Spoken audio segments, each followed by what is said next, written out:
So I've also been asked to comment on his denial and his negation of the humble correction that we offered him about the name and the title of Sheikh Abu Jaffer Muhammad ibn Ali ibn al-Hussein ibn Babawayh al-Qummi's book entitled Kamaal Deen wa Tamaam Nemah. So apparently, instead of acknowledging that he had made a mistake, he runs to books or bibliographies that were authored centuries later, like Amal al-Amil by Sheikh al-Hur al-Amali, or Al-Dhari'a ila Tasanif al-Shia by Ayatollah Agha Sheikh Buzurg al-Tahrani, and he tries to argue that, well, one of the variations or one of the spellings that has appeared for this book in those books, so this is where I feel that this speaker truly does not know how to use and utilize source materials. He's not very familiar with the world of books, it seems. Which is why I personally feel he could have benefited if he had opted for one of the things that he repeatedly holds against me. It's like the way he talks about my PhD. It's almost as if having a PhD is a crime, trying to acquire expertise and specialization at a deep and advanced level in a subject in his vocabulary and in his dictionary seems to be a crime. That's why he keeps on, coming after it and lambasting it and somehow advertising it as if it's a negative thing. Whereas the reality is, PhD is an advanced level of study, which we would definitely recommend for those who have aptitude and who have a desire to delve deep into whatever field they want to pursue. So one of the things that a PhD teaches you is how to use your sources intelligently, how to understand the difference between primary sources, secondary sources. So unlike him, so this is now when he gave his response, I understood how he made the mistake. Is he was not actually he didn't even have the primary source book that he's quoting in hand. So Kamaal Deen wa Tamaam Nemah by Sheikh Saduq, the actual book, he didn't have it. He had Bihar al-Anwar apparently, or the narration as it is given in Bihar al-Anwar. So Al-Alam al-Majlisi in Bihar al-Anwar, he quotes from Kamaluddin. So he wants a narration from Sheikh al-Saduq, but instead of taking it from Sheikh al-Saduq's book, he's going to a tertiary source, which is Al-Alam al-Majlisi, or a secondary source at best. Instead of the masdar, say, if he had studied for a PhD, he would know the difference between a masdar and a marja, which is something, yes, lay people, if they don't know it, we don't blame them. But at the advanced level, you're supposed to know how to distinguish between a masdar, a primary source, and a marja, which is a secondary or tertiary source that's taking from the primary source. So apparently for his narrations, he relies on the secondary sources, and obviously secondary sources are riddled with mistakes. Sometimes there are errors in copying, scribal errors, all kinds of errors in the secondary sources. That's why if you want to know the true name of a book, and that's why I will request the admins to actually share the evidence that I'm referring to. The true name of the book or the true title of the book will not be determined by what some bibliographer mistakenly writes 7 centuries, 11 centuries later, or 13 centuries later. Rather, if you want to know what the true title of a book is, you look at what the author has called it. So Sheikh al-Saduq refers to the title of his book in the muqaddimah, in the introduction. But unfortunately, the speaker has not even read the introduction of the book he's trying to quote. In fact, he doesn't even have the book in front of him. He's quoting from a tertiary source, which is responsible for the mistake that he made. Otherwise, if you were to go to the primary source, and I'm going to request the admins to share the cover page and also the page from the Muqaddimah of Kamaal Deen wa Tamaam Nemah by Sheikh Saduq, where he actually gives you the name of his book. He gives you the title of this book. So when the author has spoken about the title, when he has listed the title clearly at the beginning of his book, and it's appearing at the cover of every book, we can show you at least 10 to 11 editions of Kamaluddin have been published. Many of them have been edited, many of them are unedited. But in all these 11 editions, the name of the book is given as Kamaluddin wa Tamaam Nemah, not as Ikmaluddin wa Itmaam Nemah, as the speaker has tried to allege. So, and some of these editions, which we're going to show you, are actually annotated and edited by some of the leading muhaqqiqeen of the Hawza of Qom and Iran. So, for example, a Sheikh Ali Akbar al-Ghifari, he's also the editor of Al-Kafi, a specialist in hadith. In his edition, you will clearly see on the cover page, he lists the title as Kamaluddin wa Tamaam Nemah. He doesn't even write if it had an alternative title, he would have mentioned it in the bracket. Aw Ikmaluddin, no, nothing of that sort. So 11 dozens of editions have been published of Kamaluddin, of which we are going to show you at least 11 that we had access to. And if the speaker was living close by, we would have actually gifted him this book so that he actually reads it.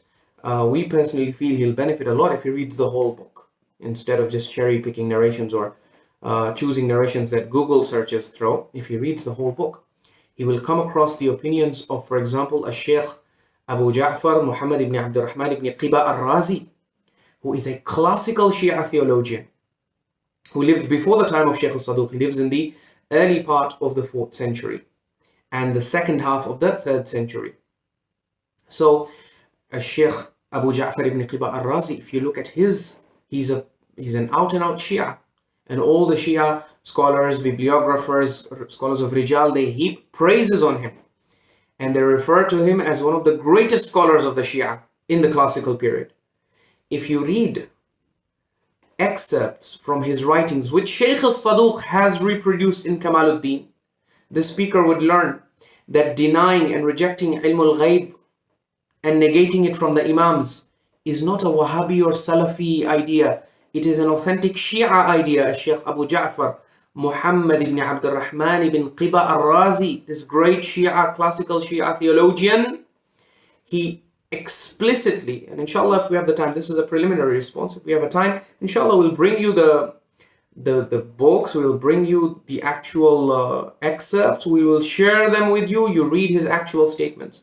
He denies Imams of ilmul ghaib and he says, لا يدعي إلا كافر. He's very strict on the matter of ilmul ghaib. This classical Shia scholar says anyone who claims ilmul ghaib for the Imams is a kafir. This is the opinion of whom? Ibn Qiba al-Razi. We are not the ones speaking here. So this is the news flash for the speaker, is he's trying to expel today's people from the Shia madhab. What he doesn't realize is if he were to go back to the classical scholars who founded and established the foundations of the Shia madhab in the formative period, in the sense of crystallizing its theology and its ideology as well as its imamology, those scholars would declare him kafir. Although we don't support takfeer, and we would not say that a person who claims ilmul ghaib for the Imams is a kafir in the fiqhi sense of the term. The most we would say is such a person is a ghali, because it is established, this is ghulu. We would say such a person has crossed the limits, is exaggerated, has deviated from the haqq, and has indeed denied the clear verdict of the Qur'an, where Allah subhanahu wa ta'ala categorically negates ilmul ghaib from the Prophet and instructs him in chapter 6, Surah Al-An'am, verse 50, to say, وَلَا أَعْلَمُ الْغَيْبِ. O Prophet, tell them, قُلْ لَا أَقُولُ لَكُمْ عِنْدِي خَزَائِنُ اللَّهِ. Tell them, I do not have control or possession of the treasures of Allah subhanahu wa ta'ala. I don't control Allah's treasures. وَلَا أَعْلَمُ الْغَيْبِ. And I don't have knowledge of ghaib. وَلَا أَقُولُ لَكُمْ إِنِّي مَلَكٌ. And I do not say that I'm an angel, I'm a non-human, superhuman, supernatural entity. إِنْ أَتَّبِعُ إِلَّا مَا يُوحَى إِلَيْهِ. I just follow what is revealed to me through revelation. So in any case, the Abu Ja'far ibn Qiba al-Razi, he repeatedly asserts in the rebuttals he writes to the other sects who are arguing against him and who are trying to badmouth the Shia and accuse the Shia of believing that Imams have ilmul ghaib. He says, Baba, this is the belief of the ghulat of our sect, and we disassociate ourselves from the ghulat of our sect and we reject them, we repudiate their claims, and we assert, Ibn Qiba al-Razi, he says, we assert that no one claims ilmul ghaib for the Imams except for a kafir. And Sheikh al-Saduq reproduces that in the lecture on ilmul ghaib. We quoted this passage from Kamaluddin wa Tamaam Nemah itself. So, alhamdulillah, we have great familiarity with this book. And in any case, this is not the place to then bring to the other thing, for example, that Ibn Qiba al-Razi also mentions is that the classical Shia, and he's talking about himself, he says, we have never claimed that the Imams are anything other than knowledgeable people in the Kitab and Sunnah. So this idea of pious scholars, it continues with Ibn Qibla al-Razi as well. So are you going to expel him from the school of Ahlul Bayt? If you do so, before you do so, you have to consider the fact that he is one of the greatest defenders of the school in the classical period. And if it were not for him, it is believed by the researchers and scholars who have written about, if it were not for him, then the foundations of this sect would crumble, because he was one of the most outspoken and vehement defenders of the school of Ahlul Bayt in the classical period. And yet, he denies ilmul ghaib, he denies divine appointment. What he talks about is nas and wasiyah, that is, the Imams appoint each other. But he does not take it back to, he does not ascribe it to Allah subhanahu wa ta'ala. Rather, he says that the Imamah of the next Imam is established by the nas that comes from the previous Imam. So whoever the Imam designates as his successor, and whoever the Imam says is going to succeed him to his office is the next Imam according to his theology. So in any case, the purpose of this is not to delve deep into the theology of Ibn Qibla Razi. This is something that we just mentioned in passing. The main point is to say that the name of Sheikh Saduq's book is Kamaal Deen wa Tamaam Nemah. You will see this title on the covers of all the editions. And we challenge you, if you still doubt this, we challenge you to show us a single published edition or even a manuscript, because we will also give you proof from the earliest manuscripts that exist, where Sheikh Saduq and his students who are copying and transcribing this book, they refer to it as nothing other than Kamaluddin wa Tamaam al-Ni'am. So the proof will be offered to you in the form of photographs that we will request the admins to share along with this segment, and you will get to see, the viewers will get to see, that the established name of this book, as per Sheikh Saduq himself, the author has the ultimate right to define and delineate the title of his book, not anyone who comes afterwards. So Sheikh Saduq called it Kamaluddin wa Tamaam al-Ni'mah. The students who transcribed it from him, they called it Kamaluddin wa Tamaam al-Ni'mah. And in all the published editions, where editors, one of the first things, so he would know this if he had done a PhD, is that one of the first responsibilities of an editor when you are editing an old manuscript is you have to do tahqiq. The tahqiq begins with tasmiyah. You have to do tahqiq in the title of the book. Is the title accurate? Because the title that you're going to display on the cover page of the book has to be corresponding. It must correspond with what the author would have wanted the title to be and what the author himself defined the title as. So inshallah, in light of all of this evidence, it will become clear to the viewers, inshallah, that the speaker obviously does not know how to use the sources. He does not even rely and consult the primary sources. Rather, he probably mostly relies on these Google searches and whatever they throw up. And obviously, Google does not have the system of organizing primary and secondary references. So he probably just typed the Arabic of the hadith he wanted, and the first results that came, he just randomly clicked them. They led him to secondary sources.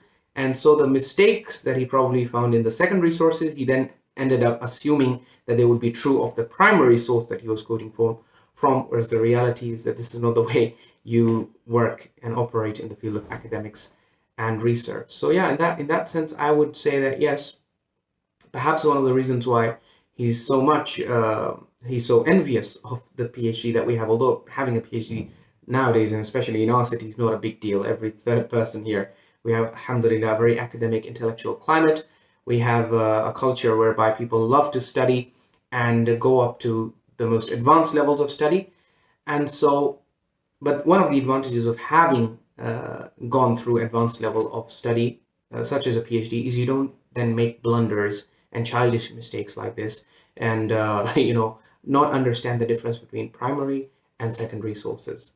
So alhamdulillah, hopefully through this, we will have established and we will have educated him also about the difference between primary sources and secondary sources, and how the title of works is not determined by what you say 14 centuries later, or what someone says 11 centuries later or 13 centuries later, but rather by what the author himself says. The author of the book is going to define the title, and Sheikh Saduq, the author and compiler of this book, has delineated the title as Kamaluddin wa Tamaam al-Ni'mah, and that's the title that we accept. That's the title that appears on the covers of all the published editions. We challenge him to show us an edition where Ikmaluddin has been used, وإتمام النعمة instead of كمال الدين وتمام النعمة, but he will find no such edition, because every editor and every publisher knows that they have to publish the book under its correct heading and its correct title. So I hope with that the viewers and those brothers who are questioning about this have some clarity about it, and inshallah the doubt that he has tried to raise is resolved.